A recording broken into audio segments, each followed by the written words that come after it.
Subscribe करिए short and dictations channel को और दबाइए इस बेल आइकन को ताकि आपको मिले latest updates. Be ready. 5 seconds. Start. I rise to support the railway budget and compliment the railway minister and his ministry. The contribution of pension fund, which has been enhanced during 2001-2002, has resulted in an addition of rupees 40 crores to the amount of the budget. It is really an excellent measure. 16 new lines have been introduced and 277 kilometers have been targeted for opening before March 2002. Further program for opening new lines in 2002-2003 is totaling to 364 kilometers.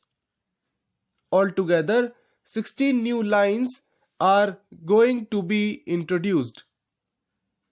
Madam, introducing land management is also a correct step. Track renewals for a distance of 30 kilometers have been introduced. Priority is given to railway electrification with a target of 3,500 kilometers in the 10th plan.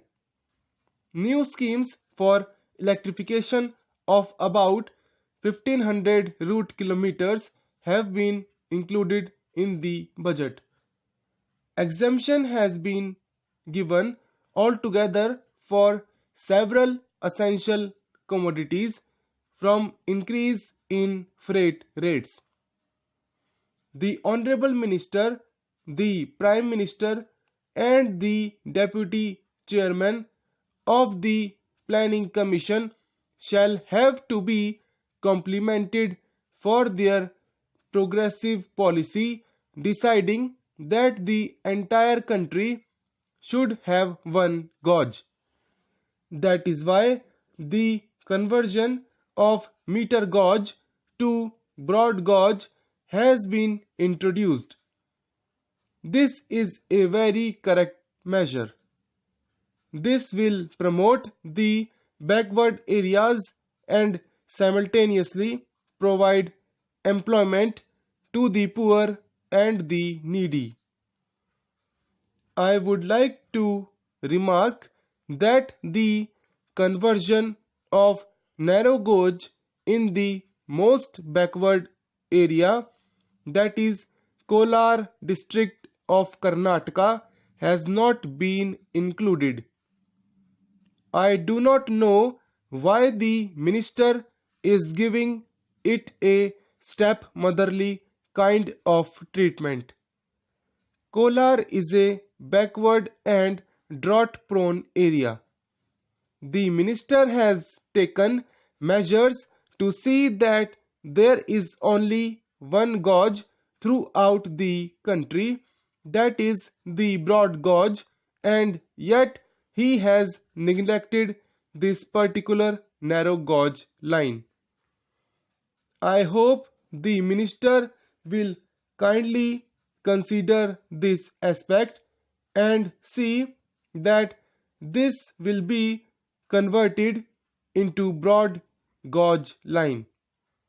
The rise in fare and freight charges is not high when compared to the previous budget. This budget has in fact taken care of the poor and the ordinary class passengers.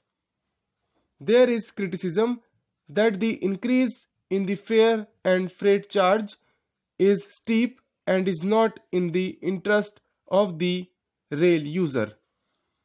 The second class compartments and sometimes even the first class compartments are very crowded. Drinking water is not being provided. The toilets and bathrooms are not clean. The railway authorities should pay more attention to the basic requirements of the passengers. The food that is being supplied is not at all good and hygienic. It is very often cold and exposed, let alone the taste of food, which is very bad at times. Care must be taken by the management to provide good and hygienic food. The Honorable Minister has been kind enough to supply hot and hygienic food to the members in the Central Hall and in the Parliament. Likewise, the same kind of good food should be supplied to the passengers also. As the catering service is being privatized, the service should improve. It is criticized that laying of double line in some parts of Tamil Nadu and other areas has not been taken up. This is true that it has to be done on priority. I suggest that new lines should be laid and the narrow gauge and meter gauge lines should be converted to broad gauge lines. The workers as well as people suffer when funds meant for conversion are not realized. This is especially so in the case of Konkan Railway and Mysore-Bangalore route. Anyway, this budget has sought to provide employment opportunities to the downtrodden people. It contributes a great deal for the development and growth of the country. The railway stations need to be properly equipped so that proper catering services are maintained. A lot remains to be done as far as leakage of revenue is concerned, whether it is be in the passenger line or in the transportation of goods. This will also help in improving the economy of the railways. Steps are taken to maintain safety and security of both the passengers and the goods.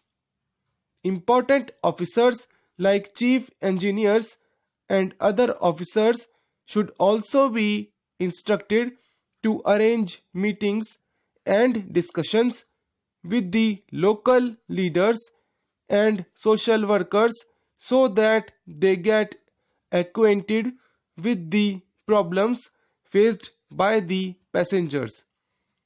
Punctuality should also be maintained strictly. Wagons should be made available for transporting perishable articles like vegetables, potatoes, tomatoes, and mangoes. Their services and their due promotions should be safeguarded. Some junior officers of railways were on hunger strike recently at the Boat Club, New Delhi.